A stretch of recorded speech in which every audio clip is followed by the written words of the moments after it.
Hey, salut voyageurs du bizarre et de l'inattendu, ici Martin Bruyère, votre guide vers l'absurde infini. Aujourd'hui, on plonge dans un univers où les moutons dansent la polka, les licornes vendent des assurances-vie. Avec mes fidèles compagnons de l'improbable, Sylvain Chénier et Martin Caron, préparez-vous à embarquer pour un safari loufoque à travers les jungles de l'irréel. Ce voyage promet d'être aussi déroutant qu'un pingouin en roller.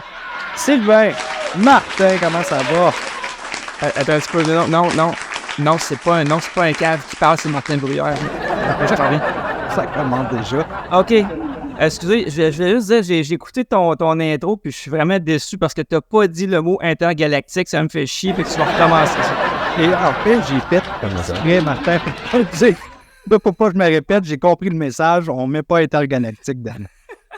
Non seulement ça m'a étonné qu'il l'a pas dit, ça m'a étonné que tu l'aies écouté. OK, les couteaux volent bas déjà. Ouais, ça commence raide. Comment étaient tes vacances, Caron? Eh ben, j'étais... Wow, c'est ta plate en tabarnouche, toi, Sylvain.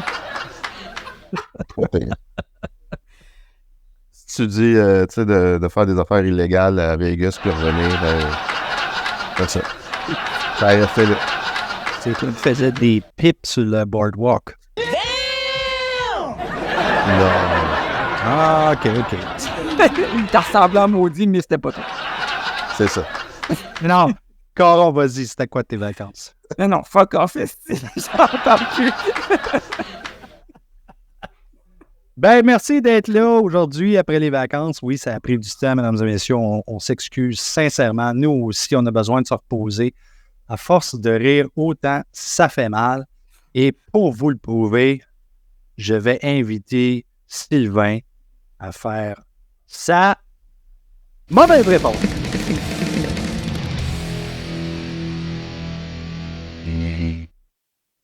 Bon. Alors, c'est moi qui commence. Yes! Tu me confirmes ça, là? Alors, Yes. je dois poser mes questions. Chris, ça se demandait comment ça se fait que t'es yes. Oh, tabarnak. Non, Okay. c'est... Bon. Les mauvaises réponses seulement. On va se diriger vers une question sans réflexion. On va commencer par le maître du non réfléchi. Je parle de Martin Bruyère. Merci! Dans le film Killer Workout que tu as vu dernièrement, sachant que le propriétaire du gym doit composer avec un tueur en série qui s'attaque à sa clientèle, quelle est l'arme unique qui est utilisée par le tueur? Ah, mon grand, c'est facile.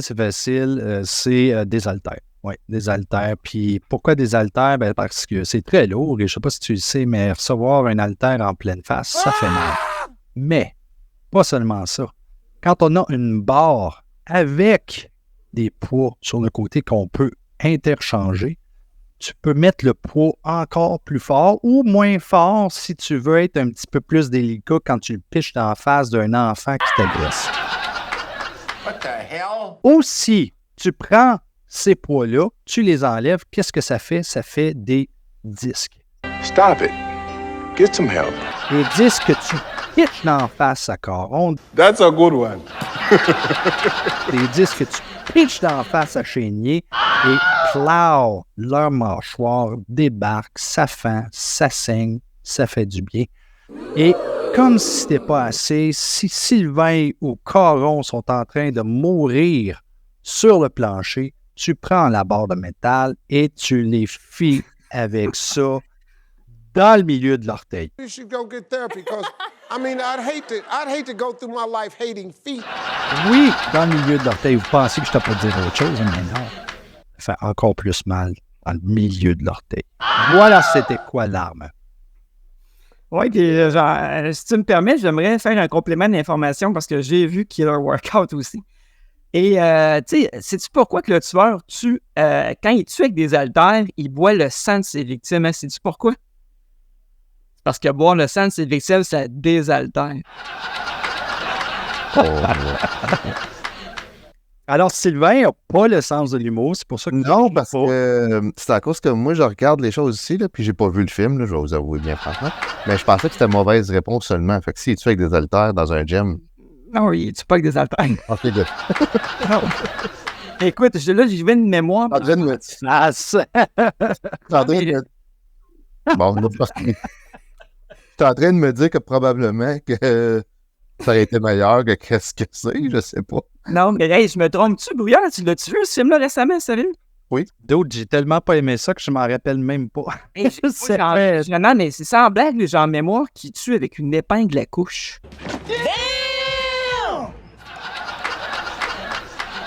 Puis c'est pas des jokes. Il me semble, il tue avec une épingle à couche. Je- Il y a un gars- Je crois que tu as raison. Je crois que c'est une petite pin qu'ils utilisent pour tuer Ah ouais, le monde. c'est- Oui.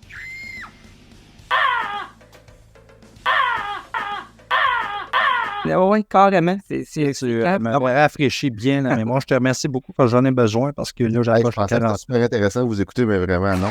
On va passer à la deuxième. Vas-y, Sylvain, si t'es intéressant. Non, pas plus que vous autres. Qui a raté? Et voilà. Vu que nous hey boy. Vu que nous n'avons pas été en mesure de booker des gens célèbres ou intéressants, nous allons nous diriger vers Martin Caron pour cette deuxième question. Ça fait plaisir. Étant, tu vas l'aimer, ça là. Tu vas l'aimer. Étant un grand fan de Roger Corman, Oui.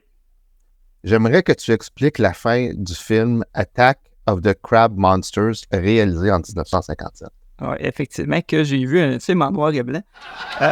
Écoute, en fait, c'est très simple, c'est que dans ce film-là, il y a des crab monsters, il y a des crabes géants, mais il y a aussi des petites bébites, beaucoup plus petites qu'on voit pas beaucoup dans le film parce que c'était filmé à l'époque avec des caméras cheap, on voit pas les petits détails, là. Fait que le personnage principal dans ce film-là, c'est un acteur peu connu là, du milieu de l'horreur, un certain Ron Jeremy. Puis, lui... mais c'est ça, c'est que Ron Jeremy, il a l'expérience des petites bébites, il y en a eu en hostie dans sa vie probablement, là. Des morpions puis tout ce que tu veux. Fait qu'il l'a engagé parce qu'il se disait, lui, il sait combattre ça, les petites bébites. Le problème, c'est que c'était une grosse bébite dans le film. Mais c'est pas important. Ce qui est important de comprendre, c'est qu'à la fin du film, il y a un collectionneur d'insectes, puis il y a Ron Jeremy qui joue un collectionneur d'ITS. You two motherfuckers need Jesus. C'est deux affaires complètement différentes. Mais pendant que les gens combattent le Crab Monster, lui, il combat la gonorrhée puis la syphilis en même temps. Pensez-y 2 secondes, il est bien plus fort. C'est comme ça que ça se finit, c'est qu'il transmet ces maladies-là aux Crab Monster qui n'ont pas le système immunitaire pour résister à ça, puis ils meurent.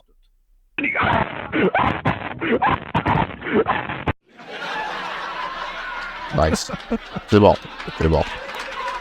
J'applaudis. Pas moi. All right, on va y aller avec Martin maintenant. Ouais, c'est moi. Parfait. Yes. Écoute, moi, ça va s'adresser à Martin Bruyère, ma première question. Parce que tu n'as pas encore répondu, hein. Fait que dans le cinéma d'horreur, tu as répondu, mais c'était pas. Fait que, on se ouais. Dans le cinéma d'horreur, il y a des franchises qui sont très, très longues, qui ont un nombre de films incroyable. Qu'on pense à Friday the 13, par exemple, ou à Halloween, ou Hellraiser, même, on vient plus à bout de compter le nombre de suites qu'il y a là-dedans. Je veux que tu me dises quel film d'horreur qui n'a pas de suite présentement mériterait une longue franchise. Ah, mon Dieu. Bonne question. Moi, j'irais avec...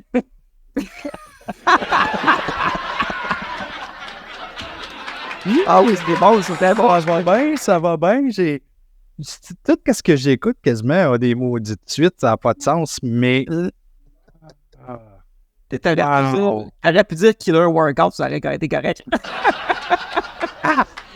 Prey. Oui, Prey, parce que Prey, c'est un chef-d'œuvre.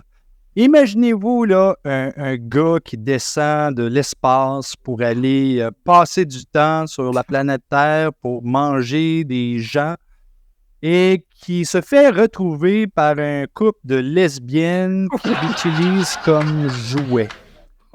Une suite, 2 suites, 3 suites à ça ferait en sorte que ce serait tellement plus long, plus bon que le original. Ça expliquerait beaucoup de choses qui n'ont pas eu besoin d'être expliquées.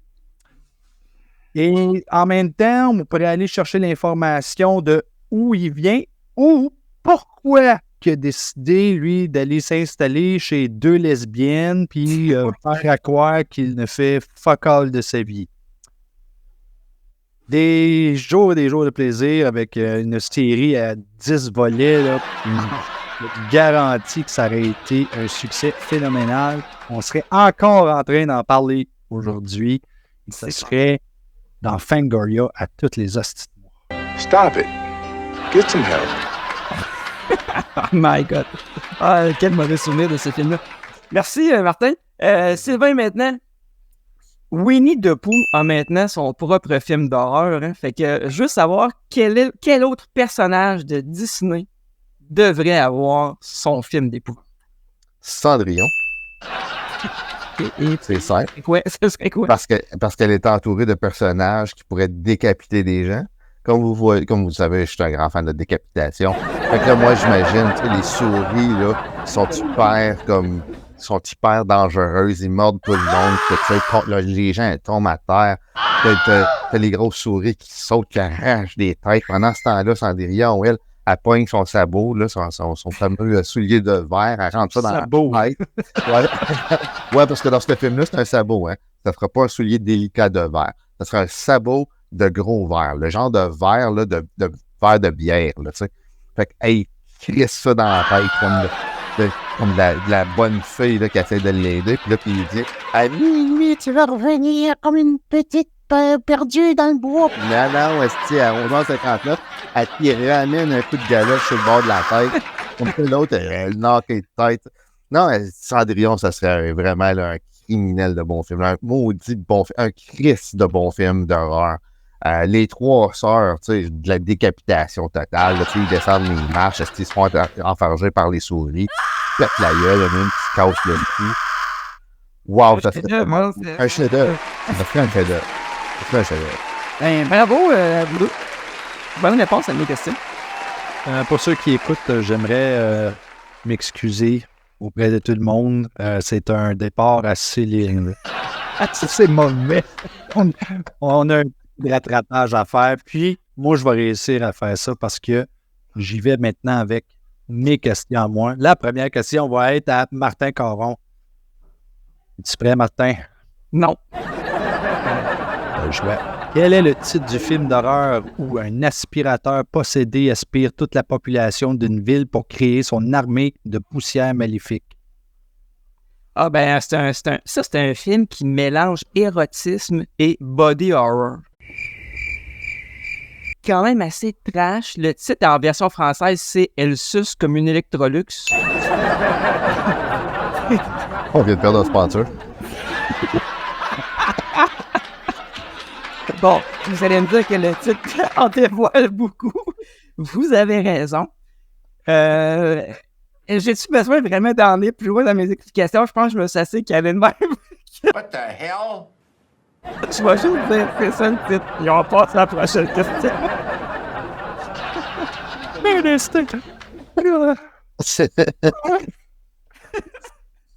Oui. Alex, ça soit une de mes questions. Ça te fasse rire demain. On va enlever Electrolux sur la liste des commanditaires potentiels. Ou le contraire, si vous croyez Electrolux que ça suce solide, contactez-nous. OK? Sylvain, dans quel film de science-fiction un escargot géant déclare la guerre aux jardiniers pour venger ses frères salés?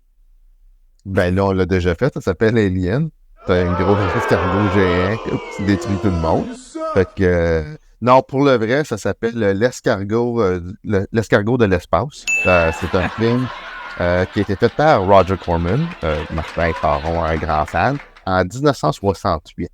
Ça commence littéralement avec un petit escargot qui se fait ramener dans un vaisseau spatial, il monte dans l'espace, puis soudainement, il se rend sur le Event Horizon. Puis pendant qu'il y a un party où il y a un jeune qui est en train de décapiter des gens, qui passe par la fenêtre, etc., il y a comme un rayon comme qui frappe cet escargot-là, il devient gros, puis c'est ça. Le restant du film, ça devient un escargot géant, monstrueux, intergalactique. Je vais le dire pour toi, Martin, parce qu'il y a qu'on sorte à un moment donné. Puis c'est ça. Fait qu'il devient intergalactiquement dangereux, puis il détruit tout ce qui passe sur son passage, puis il mange des planètes. Moi, ce que j'ai retenu de cette histoire-là, c'est qu'il y a des gens qui passent à travers la fenêtre dans le vaisseau. On se rappelle que c'est dans l'espace, ça. Ça va pas bien. C'est des fenêtres. Merci beaucoup. Si j'avais des points à donner, je les donnerais à moi-même parce que je suis le meilleur de la gang. Hey, qu'est-ce qu'on fait maintenant? On s'en va. Ouais.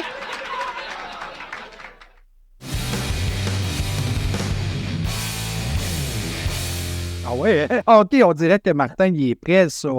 Sylvain, tu vas commencer puis tu vas donner la première affaire à Martin. Oh bon. Ça tombe bien parce que c'était lui que j'allais en premier. Nice. Tant qu'à vivre dans la nuit, comme la chanson l'indique, on va s'endormir avec Martin Caron. Martin? Je suis pas sûr que tu veux t'endormir avec moi. Ah, Pierre. Martin, tu es au courant que Takashi Shimizu est le réalisateur original du film The Grudge? Oui. Right? OK, parfait.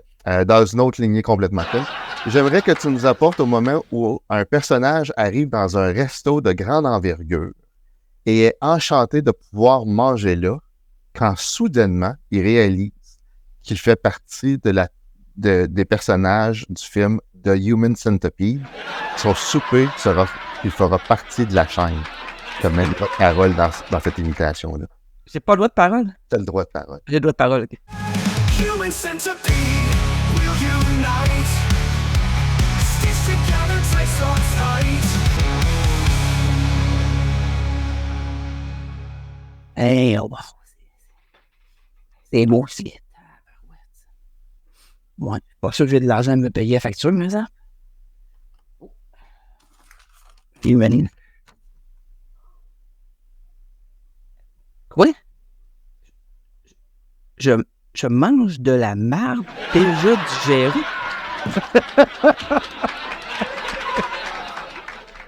OK. Excusez, monsieur, les toilettes sont où? Parce que quoi? Les toilettes, c'est la bouche de mon voisin? Mais c'est des restaurants chez moi, là. C'est dégueulasse. Oh ben non. Oh ben non. Là, ben, c'est ça. Pogné de main. Hey, si j'aurais aimé ça, tu te plantes la gueule pendant que t'étais ça. Je travaille. Alors, je peux pas me planter, moi, là. T'aurais fait de la belle promotion. OK, Sylvain, à mon tour. Alors, en parlant d'incontinence fécale, Bruyère. Oh my God. Martin, Oui. Vu ta première imitation que tu avais faite avec nous autres la dernière fois, là, avec Exorcist, j'ai trouvé que tu avais très bien fait ça. Alors, dans cette imitation aussi, dans cette impro aussi, tu es un personnage secondaire des séries des films Aliens. Tu vas nous jouer le rôle du personnage oublié, le fameux concierge du vaisseau Nostromo, qui n'arrête pas de découvrir des gâchis que les xénophobes fait partout dans le vaisseau. C'est bon.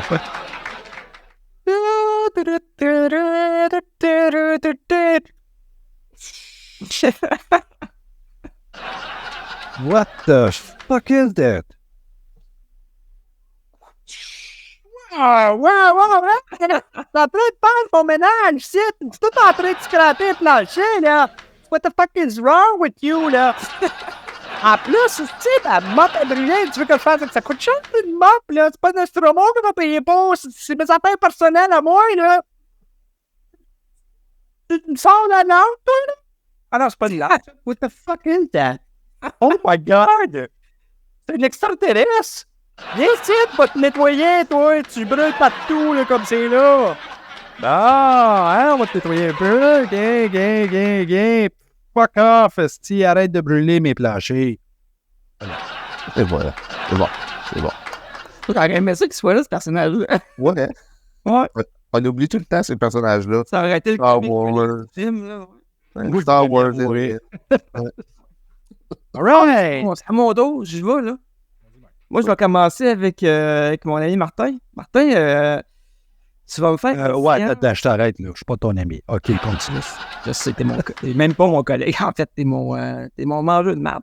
Mais là, tu vas faire une séance de Ouija durant laquelle tu vas parler avec un personnage de film d'horreur qui est mort. Je te laisse le choix du personnage que tu veux. Un personnage qui meurt dans un film d'horreur, tu as la chance de lui parler par séance de Ouija.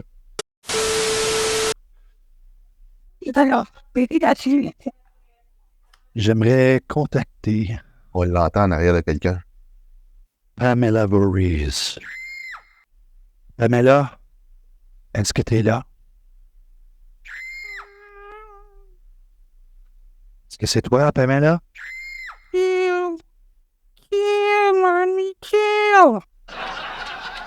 Alors, explique-moi.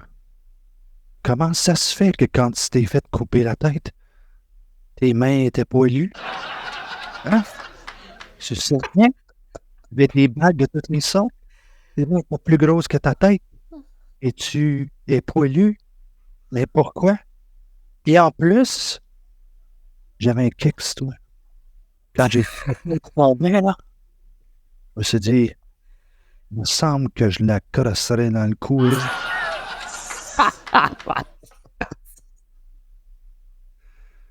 Mais après, c'est jamais trop tard. Hein. C'est quand je Oui, il vais est trop tard. Oui, il est trop tard. Ouais, ton tête est faite, là. Tu vas pas trop loin avec ça. Sylvain, écoute, tu vas me reproduire une scène de l'équipe de production. Hein. Fait que là, il y a une grosse réunion. C'est l'équipe de production qui se réunit de ce film-là, qui discute de ce qu'on va faire pendant le tournage, puis c'est quoi qui parle du scénario, puis des effets spéciaux, puis etc. Pour le film qui s'appelle Jeepers Creepers Reborn 2. Parfait. Fait que, c'est quoi notre budget aujourd'hui? Pardon? Comment ça, 36 piastres? Tu sais, il y a 50 cents. Ok, 36 et 50. Fait qu'on a 36 et 50. OK, avec 36 et 50, qu'est-ce qu'on peut faire avec ça? Effets spéciaux, masque, comme papier de toilette. Ouais, mais là, c'est encore ce qui est bras. Bon, peut-être usé. Oui, OK. L'acteur, par exemple, il va sentir comme de la merde. Ça, OK. C'est pas obligé de dire comme quoi que ça va faire un effet spécial, comme pour que les acteurs, ils soient des... OK. Qui qu'on embauche dans le film? Des acteurs connus? C'est qui, ça? J'ai aucune idée de qui tu me parles. Elle a fait quoi? Elle a fait un commercial de shampoing. Ah, 86. Elle était bébé? Elle était dans le ventre de sa mère. Ah. OK, fait que 50 cents là. Y a-t-il quelqu'un qui a d'autres choses comme des effets spéciaux pour le faire soigner d'une place à l'autre, les ailes, la robe de ta grand-mère? Bon, mais I guess que ça va être un film préféré à quelqu'un qu'on connaît. On ne nommera pas. Parlez-moi. Ah oui, évidemment. Bravo. Wow! Hey, c'est à mon tour maintenant, hein? Yes. Je vais y aller avec Sylvain. Sylvain, en 1 minute, improvise une scène où tu dois convaincre un vampire allergique à l'ail de devenir végétalien. OK. Oh! Hey, le voisin, comment ça va? Oh, t'es pâle aujourd'hui, hein? Il est quand même minuit, habituellement, t'es couché à ce temps-là. Qu'est-ce qui se passe avec... Oh. T'as des méchants dents, hein? Ouais, pourquoi que ta femme est comme plein de sang sur le bord du trottoir? Tu sais que tu devrais peut-être comme changer là, tes habitudes de vie un peu. Tu sais, changer comme prendre une prune. Ça va. Hey, c'est plate ton affaire. C'est toi qui es plate, pas mon enfant. Tu dois convaincre un vampire de devenir végétalien. Moi, j'en connais qui auraient été drôle. Un bullshit? Marc, en 1 minute, explique à un fantôme qui a peur du noir comment surmonter sa phobie pour hanter efficacement un manoir. Oh shit. Écoute, ton problème, ça te dérange pas si je t'appelle Bodé? Ah, ça te dérange parce que t'as pas de corps. Bodé. That's a good one. Bon, OK. Fait que là, t'as peur du noir, mais tu t'habilles avec un drap blanc. Fait que si on allume les lumières, blanc, lumineux, on ne te verra plus. Tu sais, tu comprends-tu le principe? Fait qu'il faudrait que tu portes un drap noir pour qu'on te voit à la lumière du jour. Hein, moi, je règle ça les problèmes. Hein? Putain, toi, 40, même pas 17 secondes, j'ai pris un problème de ton fantôme. Ouais, t'as décidé de le convaincre de le faire pendant le jour au lieu de combattre sa phobie. Hein, le gars, il est intelligent. He's a genius, see? Si j'étais le fantôme, je te dirais, va donc chier dans la bouche à quelqu'un. Hey, ça passe vite pareil, hein, parce qu'on est arrivé au...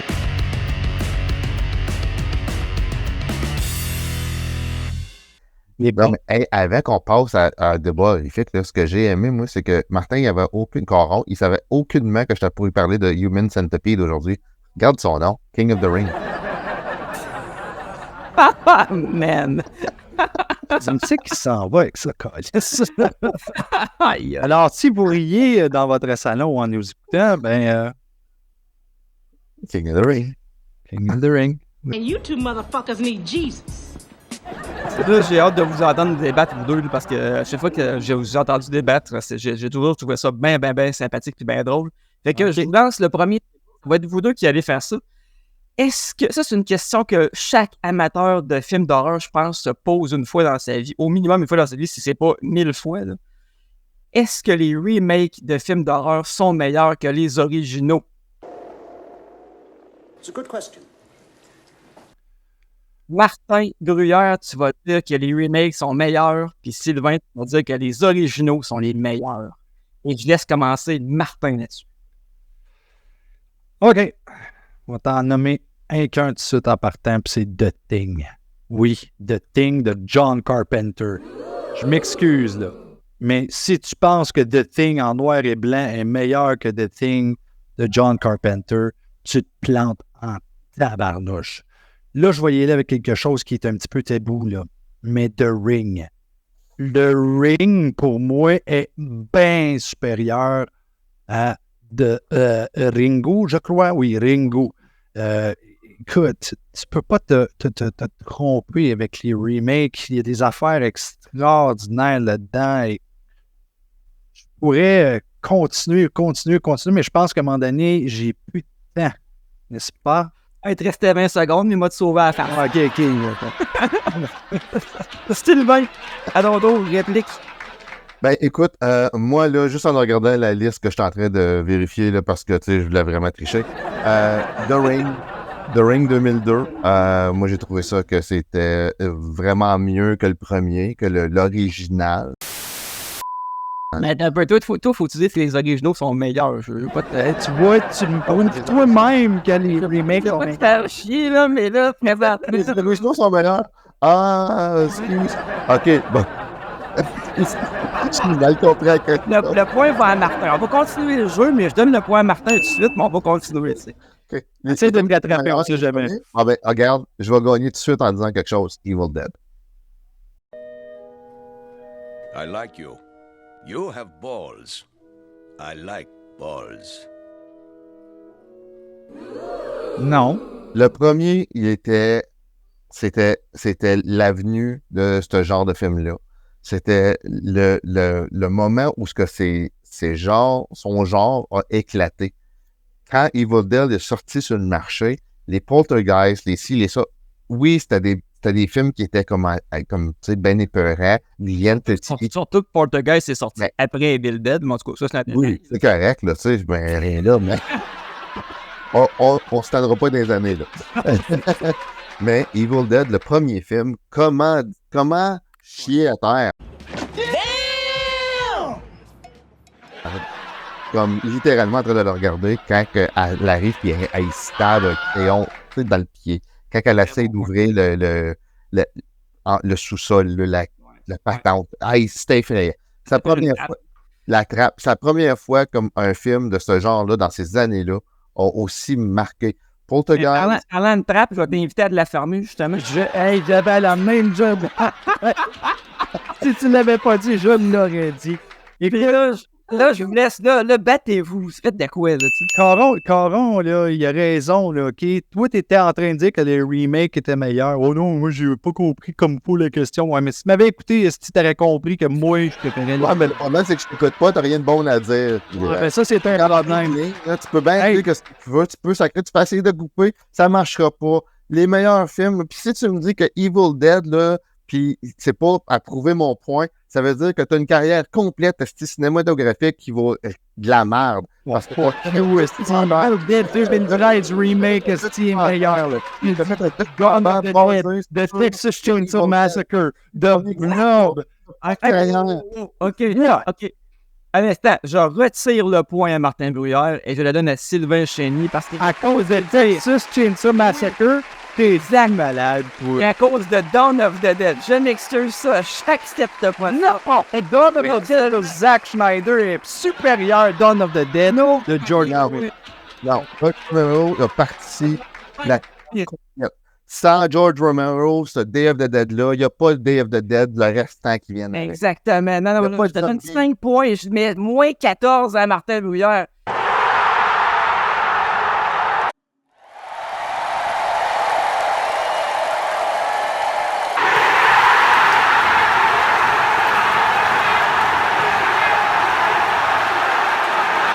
Jusqu'au 8e show qu'on va faire, c'est l'épisode 44. Je vais encore le faire perdre. Merci. Ah, je l'ai triche. Juste parce que c'est référence. Non, mais lui, c'est que t'étais bien parti, mais là, tu viens de te mettre les pieds dans la bouche, comme on dit. Bon, ben, on va voir si toi aussi, tu vas te mettre les pieds dans la bouche. Ben, garde bien. OK. Sylvain. Toi, tu vas dire que c'est plus terrifiant de se battre contre une armée de nains de jardin vivants. Et toi, Martin, tu vas dire que c'est plus terrifiant de tenter de s'échapper d'un troupeau de flamants roses zombies. Parfait. Qui commence? Sylvain. C'est plus terrifiant de se battre contre des nains de jardin vivants.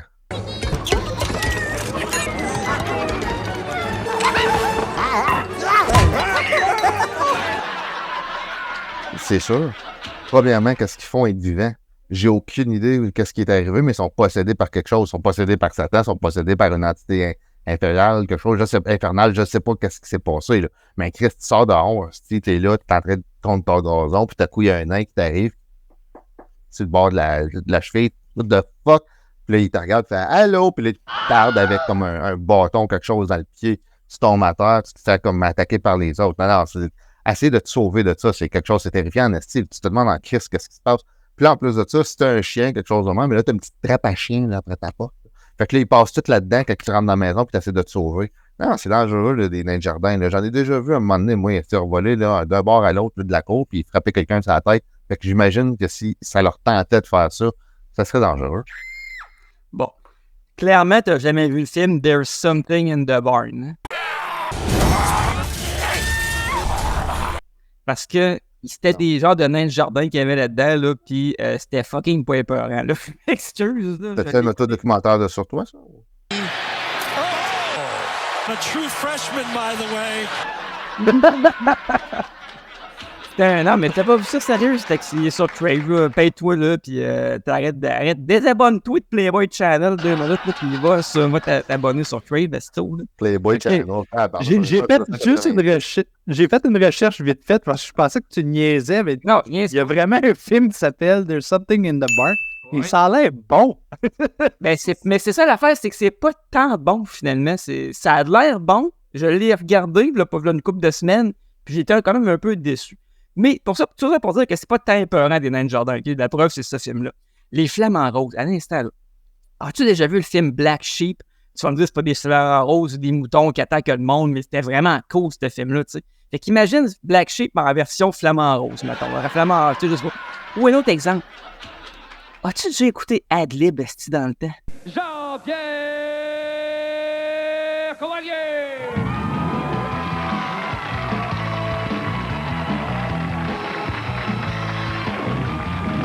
Avec Jean-Pierre Courvoisier. Hey, si tu réécoutes des sketchs d'Ad-Lib, c'était peur en esti, ok? Ça a vraiment mal vieilli. Tu sais, la preuve que les Flamants Roses, ça fait peur en mot, t'as dit, là. On va voir le débat, là. Moi, je commence. Lui, il comprend Écoute-moi, pas la vision, là, mais c'est correct. Non, je comprends très bien M. Coilier là, avec son émission. Écoute bien, là, premièrement, le flamant rose, là, c'est gros comme ça, avec des petites grandes pattes, c'est comme des morceaux. Tu donnes un coup là-dessus, ça tombe.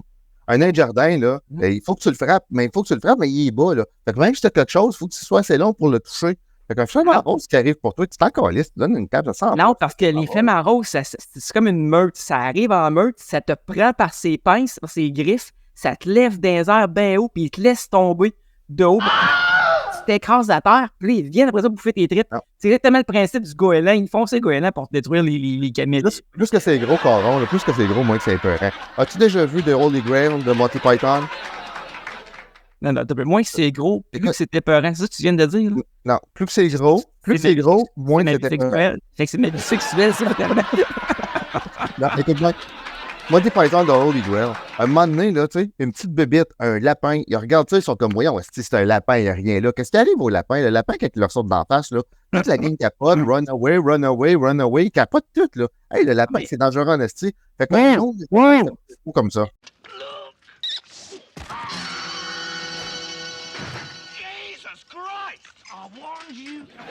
Les flamants roses. Non, mais je suis juste à dire que les flamants roses sont roses parce qu'ils ont baigné dans le sang. Non, ils mangent des crevettes. Ah oui, c'est vrai. Dans notre partie sexuelle. Bon, ma proposition de débat s'enligne à vous demander de prendre de position sur un sujet des films d'horreur moins connus, mais devenus des films cultes versus les grands succès. Fait que, Caron, tu vas être pour les films cultes. Ça veut dire petit budget, la marde, ça n'a pas fait d'argent, mais ils sont devenus des cultes plus tard. Plutôt Brière, juste des gros films à grand succès, t'es pour les grands films d'horreur à grand succès. Okay. Oh my God. Comment ça? Brière. C'est un sujet qui est très délicat parce que les deux sont bons.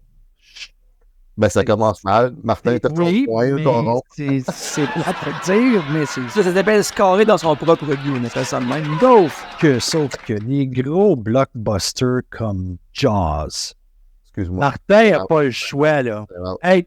T'as dit scorer dans son propre but. Moi, j'appelle plus ça comme le lanceur qui a fait un home run sur son propre lancer. C'est comme c'est pire. OK.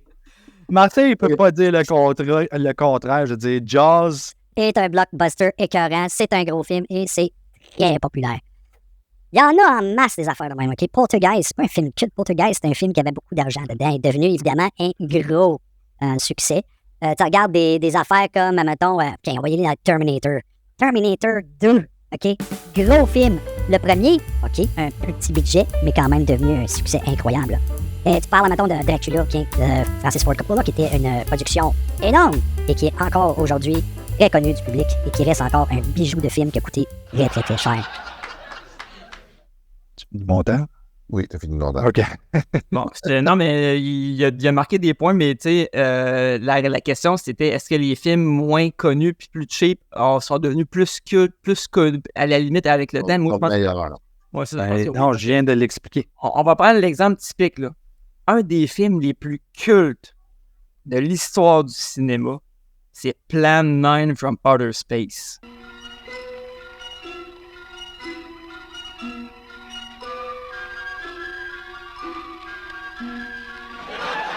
Un film qui a pas coûté 36,50 comme Jeepers Creepers 2 Reborn. Là, ça a coûté moins cher que ça. Ça a été fait avec des bouts de ficelle, un peu de salive, puis ça, là, aujourd'hui, tout le monde a entendu parler de ce film-là s'ils ne l'ont pas déjà vu. Puis c'est un exemple parmi d'autres, parce que je pourrais en nommer d'autres. Je vais donner un autre exemple. Là. Night of the Living Dead, là, de George Romero, là, ça a coûté rien, ça. Zéro, ou à peu près. Là. Ça a été fait par une gang de chums, quasiment tourné à la fin de semaine, en noir et blanc, parce qu'il y avait. Puis pas parce que c'était un choix nécessairement, c'était surtout un choix économique. Pas d'acteurs connus, c'était du monde de la famille des amis qui jouaient zombies. Et c'est devenu assurément le film de zombies le plus important de l'histoire du cinéma. Là. C'est ce qui a lancé le zombie moderne. Et là, c'est la preuve multipliée par 10 que j'ai raison. Écoute, t'as nommé Plan 9 from Outer Space. Demande c'est quoi ça à n'importe quel kid entre 7 ans et 18 ans. Ils vont faire comme c'est pas moi. Ouais, c'est super connu. Ouais, peut-être pour des vieux comme toi de 57 ans, mais pas pour des jeunes de nouvelle génération. Ouais, mais les jeunes n'ont pas de culture, c'est pas de ma faute. Ouais, S'ils arrêtaient d'écouter TikTok, ils sauraient un peu plus de quoi qu'on parle. Ouais, Fait que son argument, c'est n'importe quoi. Au moins, Non, Night of the Living Dead. Okay, oui. Veux-tu que je te lise des films Martin Bruyère qui ont coûté 170 millions puis qui sont de la merde? Oui, à une condition que moi, je t'en nomme après ça, qui sont pas de la merde. OK, ben Je regarde. crois que je vais tenter. Tu me parlais de Terminator 2, t'as tout à fait raison. Terminator Dark Fate, je m'excuse, là, c'était pas bon. J'ai Puis pas ça- parlé de Dark Fate. Ça De où? a genre coûté 200 millions de dollars. Ben oui, puis j'ai jamais dit que c'était bon. Ok, J'ai ben- dit que les films, les blockbusters, étaient ceux qui étaient les mieux reconnus. Là. Jaws, Ah ouais. esti, tout le monde sait c'est quoi. Terminator Dark Nine? Fate, c'est super reconnu, ça. Non, j'ai pas dit ça. 20 secondes. Écoute, Night of the Living Dead, là, il est devenu culte. Sais-tu pourquoi il est devenu culte? Parce qu'ils ont perdu les droits d'auteur dessus, puis tout le monde le faisait jouer partout. Tout le monde était comme, hey, c'est quoi qui joue à TV, t'as le film? Oui, c'est Night of the Living Dead. Pourquoi? Parce qu'ils le font jouer partout, puis ça coûte à rien faire jouer ça partout. Texas Chainsaw Massacre en 74, ça a Fini. coûté cher, ça. Fini, les gars. Votre temps est passé.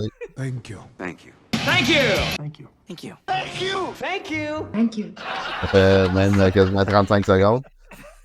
Par contre, je dois donner le point à Coron parce que ton point, Martin, là, sur mettre ça partout dans les cinémas, ça donne rien parce que même s'ils n'ont rien écouté puis ils ont perdu les droits d'auteur, c'est devenu un film culte puis c'est devenu un des gros films. Plan 9 aussi, c'est un gros film. Je suis pas d'accord. Vous êtes comme moi. Vous êtes contre moi, vous autres. Vous Oui, êtes on est totalement contre toi. contre moi à soir, esti. Vous pouvez bien manger de la sti de fucking merde. Ah ouais, fais ton mot de conclusion, puis dis pas intergalactique, OK? Ben, c'est ça, voilà.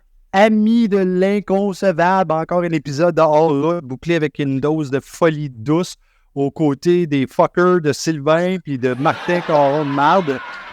Nous avons bravé des mondes où les horloges reculent, où les bananes parlent en morse. Merci de nous avoir accompagnés dans cet univers délirant, sauf quand c'est Martin et Sylvain qui parlent. Restez curieux, car l'absurde est partout. Prêt à vous surprendre au prochain virage. À très vite pour d'autres aventures dans le monde de l'insensé. Et sur ce, je demande à Martin Bruyère de donner le mot de la fin. Mangez de la